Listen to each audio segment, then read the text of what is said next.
Okay, now we are discussing the concept of double tax relief. Okay, so right now we are discussing the double tax concept for income tax.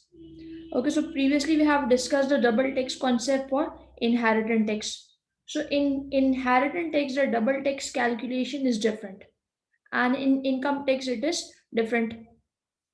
Okay, now this concept is only applicable on overseas income. So it has nothing to do with your UK income. Okay, now let's say I am a UK resident. Okay, so being a UK resident, let's suppose I am earning some income in overseas. Okay, I'm earning some income in overseas. So obviously, whatever income I will earn in overseas, so in overseas I have to pay the tax. Okay, like let's say I'm earning some income in Germany. So in Germany, I'm paying a tax of 10% on my income. Okay, so in Germany, I'm paying the tax at 10%. Okay, now even in UK, you have to pay the tax on overseas income, right? So it means there will be a double taxation on that income. Firstly, I have paid tax in overseas. Now again, I'm paying tax in UK. Okay, so there will be a double taxation on your income, right?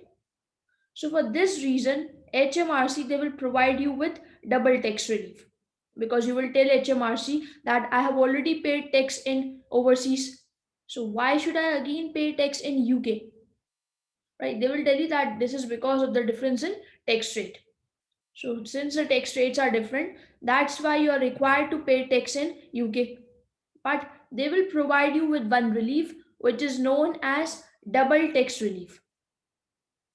Okay, so remember this thing that this concept will only apply when the examiner they have told you the percentage of tax which is paid in overseas, number one. Okay, or let's suppose they have provided you with the tax which was paid in overseas. Okay, so how will you pick this thing in the exam? If let's suppose if in the question the overseas tax rate is given or the overseas tax is in terms of amount is given. Okay, like let's say they are saying that in overseas you have paid a tax of 10,000. Okay, so if you see that overseas tax in the question, so it means now you have to think about double tax relief. Okay, so if overseas tax is not given, so you will not apply the concept of double tax relief. Okay, so that is the first thing. Then, secondly, normally there is a contract between the two countries. Okay, like there is a contract between UK and that overseas country. Okay, so for DTR, remember one thing that DTR relief that will be computed whether or not UK has a double tax treaty with the other country or not. Okay, so normally, between the two countries, there will be a treaty, there will be a double tax treaty. Okay, but for DTR, I told you that it needs to be computed whether or not UK has a double tax treaty with the other country or not. Still, you will be computing DTR. Okay, so if the examiner says that there is a double tax agreement between the two countries, so DTR will be computed. And if he says that there is no double tax agreement between the two countries, then also DTR will be computed. So it means that this information, this is irrelevant for you. So whatever he keeps on saying that even if he says that there is no double tax treaty, so do remember this thing that still you have to compute DTR. Still DTR will be computed. Okay, because most of the time the students they get confused when they see that there is no double tax agreement between the two countries. This they think that DTR should not be computed, which is totally wrong. Okay, now let me give you the reason why. Okay, now basically if there is a double tax treaty, so in that case DTR will obviously come, and if there is no agreement, then also DTR will come. Because in case if there is no double tax agreement between the countries, so in such a situation there will be a unilateral agreement between the two countries. Okay, so if there is no double tax treaty, so instead of this there will be a unilateral agreement between the two countries, and that is very similar to the concept of double tax agreement. Okay, All right, now this unilateral agreement, that is not a part of our syllabus. Okay, so I will not go in much detail. All right, now for DTR relief. So if you have to calculate DTR relief, so what you have to do is you will simply take lower of two things. First of all, you will take UK tax paid on that income. Okay, like let's say in overseas you have an income. Now on that income you have to compute the tax in UK. Okay, so you will take UK tax, number one. Then number two, you have to compare it with the tax which is paid in overseas on that income. Now in comparison, you will take the lower of. So that lower of that will be considered as your double tax relief. Okay. Now for double tax relief, remember one thing, that double tax relief cannot create a refund. It means that maximum it can reduce your tax liability to zero, but it cannot create a refund. Okay. Now let's take an example over here.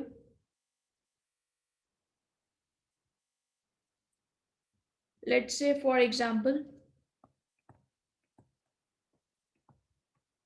UK income is, my UK income is 90,000. Okay. And in overseas, let's suppose from overseas, in overseas I have generated a rental income of let's say 80,000. Okay.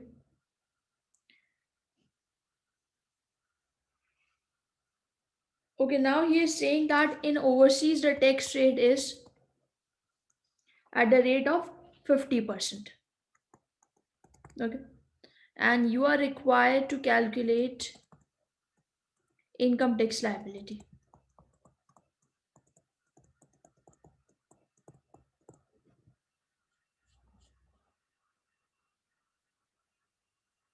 So you have to calculate income tax liability. Okay, so now as we can see that along with overseas income, the overseas tax percentage is given. So it means the concept of DTR will arise. Okay. Okay, now if the concept of DTR arises, then by default income will be taxable according to arising basis. Arising basis means that you have to pay tax on all the income which is earned in overseas. Okay. So now over here, firstly, I will take my UK income, which is 90,000. Then I will take overseas income, rental income, which is 80,000. So it means my total income is 170,000. Now from this income you will minus your personal allowance, because this is arising basis, right? So you will receive the personal allowance. Okay, now over here your income, that is 170,000, right? So my income is greater than 125,000. So it means that personal allowance will not be available, it will be zero. Okay, so it means that this 170,000, this will be my taxable income. Okay, so it means now you have to apply tax on this income of 170,000. Okay, now assuming that all of this income is non-saving, so you will apply non-saving tax rates. Like on the first 37,500, you will pay 20% tax, that will be 7,500. Okay, so income is 170,000 and we have applied tax on 37,500. So it means your remaining income, that is going to be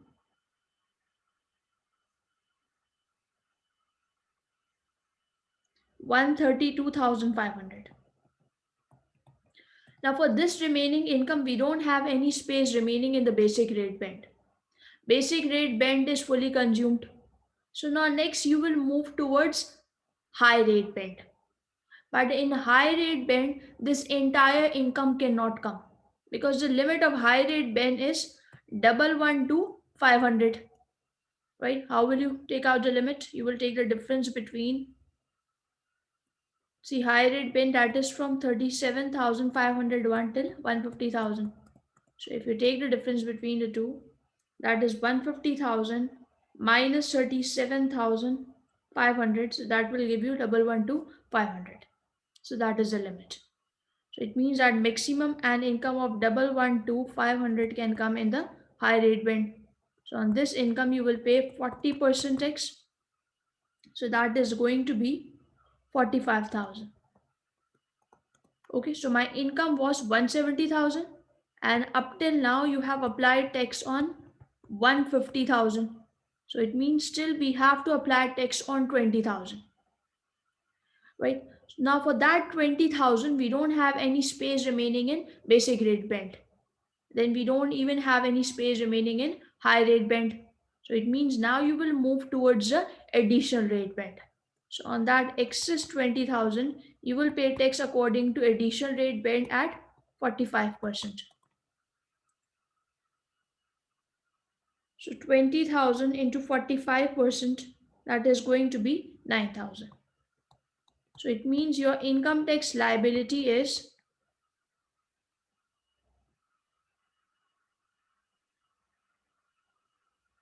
61,500. Okay, now from this income tax liability, you will minus DTR relief. So for DTR relief, we will do a working. So working one, DTR relief. So DTR relief is lower of two things. Number one, UK tax. Okay. And number two, overseas tax. Okay, so overseas the tax rate was 50%, right? 50%. And my overseas income, that is 80,000. So 80,000 into 50%, that is going to be 40,000. So that is your overseas tax.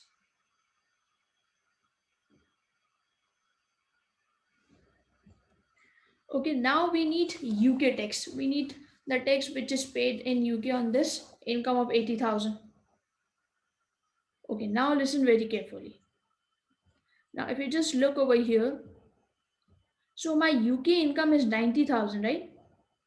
So firstly we apply tax on UK income. So it means that this UK income, it has used my first slab, it has used my basic rate band of 37,500. Okay, so it has used your first slab. Then it has even used some of the limit of second slab. Right? It has even used some of the limit of second slab. Okay, so it means that this UK income, it has used your basic rate band, number one. Secondly, it has even used some of the limit of your high rate band. Okay, now if I ask you that how much space is remaining in high rate band, so you will say that 90,000, that is my UK income, right? Minus 37,500. So it means that your remaining income is 52,500, which will now come in the high rate band. Okay, so high rate band limit is 112,500. So 112,500 minus 52,500. So it means remaining space in high rate band is 60,000. 60,000. Right? Okay. So now you have applied tax on UK income. Now you will apply tax on overseas income, right? So overseas income is 80,000. 80,000. Okay, now for this 80,000, we don't have any space in basic rate because that is already consumed by UK income, right? Then so it means I will now move towards the high rate band. Now, even in the high rate band, we don't have the entire space because still some of the space is used by UK income. So in high rate band, the space is only of 60,000. Right? So it means that on 60,000 of this income, you will pay tax at 40%, and on the remaining 20,000 you will pay tax according to additional rate band at 45%. Okay, now why we are doing this calculation? Because over here I can't use this entire income tax liability, because this is the income tax liability of UK income plus overseas income. But for DTR purpose, I only need the UK tax which is paid on this overseas income, right? Okay, so that's why I can't take the 61,500 over here. Okay, so I just need the UK tax which is paid on my overseas income. Okay, so on 60,000, you will pay tax at 40%. That will be 24,000. And on the remaining 20,000 of your overseas income, you will pay tax at 45%. That will be 9,000. So it means that your UK tax that is going to be 33,000. Okay. All right. So now you have to take the lower off, right? So UK tax is 33,000. Overseas tax was 40,000. So lower of that is going to be 33,000. Okay. So you will minus 33,000 from your liability. Okay. So that will create a tax payable of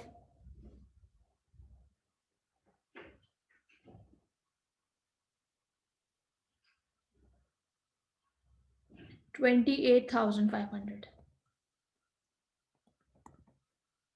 Okay. 28,500. That is your tax payable. Now we are discussing this concept of individual overseas, that is CGT, temporary absence period rule. Now this comes a lot in the exam. Okay, now over here it says that if a person was UK resident since 4 years out of last 7 years and he leaves UK residency but regain it within 5 years, then this is known as temporary absence period. Okay, so over here, this individual, he was a UK resident for 4 years out of last 7 years. Okay, then after that, he leave UK residency. Okay, and now he is regaining UK residency within 5 years. So now they're saying that this is temporary absence period. This will be considered as temporary absent period because you were only absent from UK for 5 years. Now again, you are returning back to UK. Okay, so this is temporary absence period. So over here they have certain rules. Now what are the rules? Now it says that if you return to UK within 5 years, okay, if you return to UK within 5 years, okay, so I repeat, you were a UK resident for 4 years out of last 7 years. Now you have left UK. Okay, now you have left UK. Okay, now and you will come back to UK within 5 years. You will return to UK within 5 years. Like let's say I left UK because I took up a job in overseas. Okay, but I have an intention of returning back to UK within 5 years.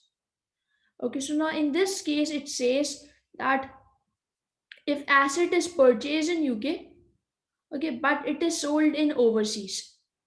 Like when I was a UK resident, okay, so at that time I have purchased some asset in UK. Okay, now I have left UK. Okay, now I'm living in overseas. Okay, so while living in overseas, if I sell that asset, okay, if I sell that asset, so they are saying that we will take tax from you in the year of arrival because you will return back to UK within 5 years, right? So they are saying that you have purchased the asset in UK, so that is UK property. Okay, now it doesn't matter wherever in the world you are selling it, still you have to pay tax on it. Okay, so when will you pay the tax? In the year of arrival. Okay, so in whichever tax year you will arrive to UK, so in that tax year you will pay tax on that key. Okay, so that is case number one. Then what is case two? It says asset is purchased and sold in overseas. Okay, so you purchased that asset when you were living in overseas, and while living in overseas you sold that asset. So now they're saying that this is exempt. We will not take any tax from on this asset. Okay, we will not take any tax on this asset. Okay, because it was purchased in overseas, and while living in overseas you sell that asset. So now this will be exempt. So they are not going to take any tax on this disposal in UK. Now the third case, asset is purchased in overseas but it is sold after returning to UK. Okay, it is sold in UK after returning back. Okay, so now over here it says that it will be chargeable. Okay, so when I was in overseas, so I purchased an asset. Okay, but I sold that asset after returning back to UK. Okay, so now they're saying that this will be chargeable. So it doesn't matter wherever it was purchased, but now still, since you are selling it after returning back to UK, so now you have to pay tax on it. Okay, you have to pay your capital gain tax on it. Okay, so this is the case where you will return to UK within 5 years. But if you return to UK after 5 years, okay, you were temporarily absent from UK, now you are returning back to UK after 5 years.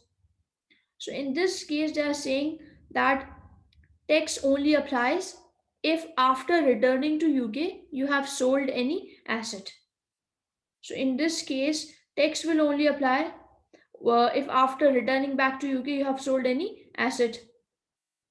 So it means that if any asset was sold while living in overseas, so on those assets no tax will apply, no capital gain tax will apply in UK. Okay, all of them will be exempt. Okay, now this thing, these three cases, they comes a lot in exam, so this is very important.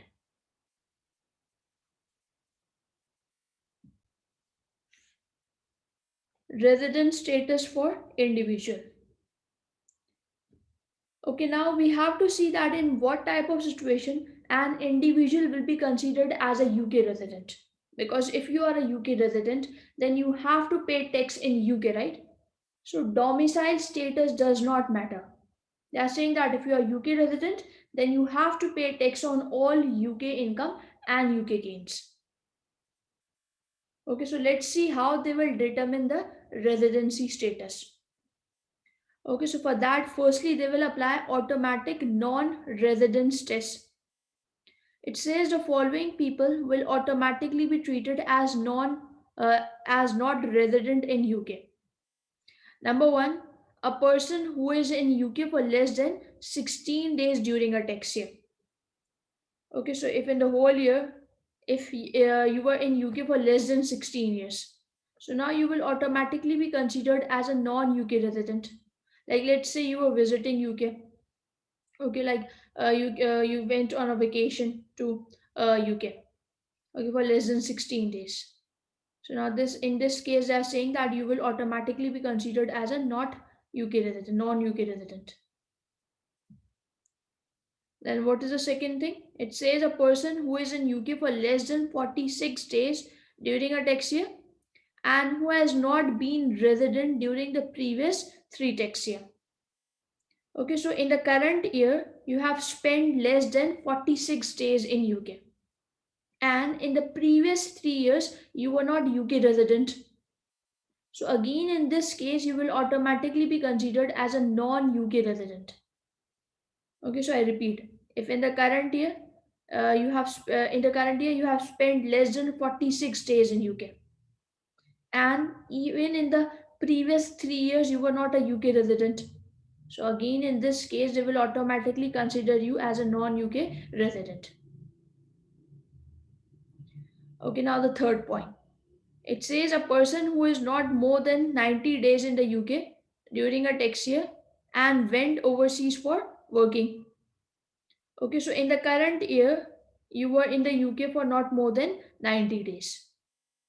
Okay, and then you went to overseas for some job related purpose. Okay, so again, you will automatically be considered as a non UK resident. Okay, now let's say you have not fulfilled this test. You have not fulfilled this test of non residency. So now next you will apply the test of automatic residence test. Okay, so now you will apply this second test. It says the following people will automatically be treated as resident in the UK. Okay, a person who is in UK for 183 days or more, that is 6 months or more during a tax year. So if during the current year, if you were in UK for 183 days, so now you will automatically be considered as a UK resident. A person whose only house is in UK. A person who works full time in UK. Okay. So if you have fulfilled these conditions, any of these conditions, so you will automatically be considered as a UK resident. Okay, now there is no confusion between these two tests. They are very clear enough, right? Okay, one is automatic non-UK resident. Second one is automatic UK residence. But sometimes there is a gray area where people they get confused whether to say that he is a UK resident or not. Okay, so there is some gray area. Like let's say you have not fulfilled the first test of automatic non-UK resident, and you have not even fulfilled the second test of automatic residence test. So in this case, now you have to apply one more test, which is known as UK ties test. Okay. So now, if you have not fulfilled the first and the second test, so now you have to apply the third test, that is UK tie test. Okay. So over here it says that these rules will be applied where automatic residence and automatic non-residence test cannot decide the residence status of an individual. So over here HMRC they will look at certain ties, and based on that they will decide your residence status. Now what are those ties? Number one, it says close family member is in UK. So by close family member, they only mean spouse and children. So close family member that only includes spouse and children. Okay. Then it says house is in UK and it was used during the tax year. Then number three, it says substantive work in UK. So it means that during the year you have worked more in UK as compared to any other country. Okay, the number four, it says being in the UK for more than 90 days during either the previous two tax year. Okay, so if you were in UK for more than 90 days during either the previous two tax year. Okay, and what is the fifth point? That spend more time in UK than other country in a tax year. Okay, let's say Mr. X, he travels a lot, but he spent most of his time in UK. Okay. Okay, so these were the ties. Now, based on this, they will decide the resident status. Now, let's see how they will decide the resident status. Okay, so now you should be knowing how to read this table. Okay, now over here it says days in UK in the current year. Okay, so now let's read this thing with me. It says that in the current year, you were in UK for less than 16 days. Okay, number one. Then number two, it says that in the previous year, you were not a UK resident. Okay, you are not a UK resident. Then it says not previously resident. So again over here it says that um, automatically non-resident.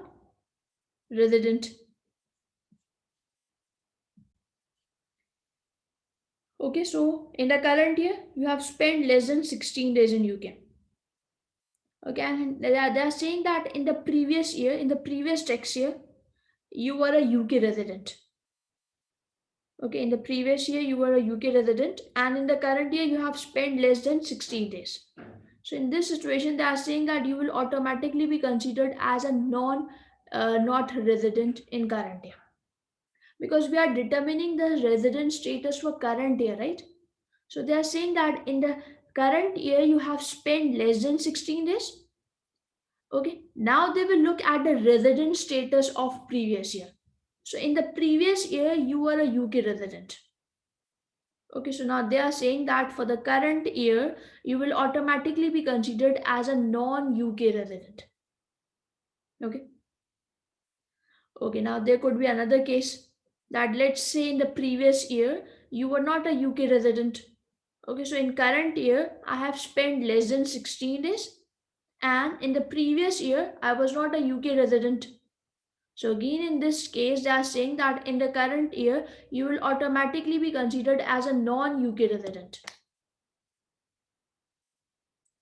Okay, now let's look at one more thing. Now it says that in the current year you have spent 16 to 45 days, 16 to 45 days. Okay, and in the previous year you were a UK resident. So now they're saying that in the current year you will be considered as a UK resident if you fulfill any of the four ties. There were five ties above, right? So out of these you have to fulfill any of the four ties. So if you fulfill any of the four ties, so now in the current year you will be considered as a UK resident. Okay. Okay, now let's look at this second part. Okay, so now in the current year, I have spent 16 to 45 days. 16 to 45 days. And this time in the previous year, I was not a UK resident. So they are saying that in even in the current year, you will not be considered as a UK resident. Let's read one more.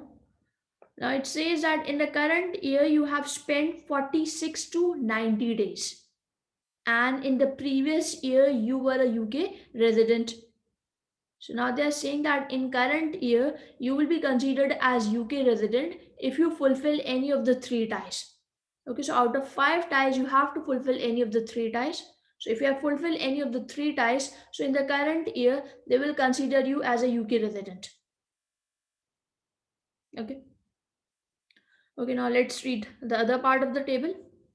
Okay, now they're saying that in the current year you have spent 46 to 90 days. And in the previous year you were not a UK resident. So in this case they are saying that in current year you will be considered as a UK resident if you fulfill any of the four ties. Okay, so now I hope you guys know how to read this table. Okay, this table is given in the exam. Okay, but you should know how to read the table.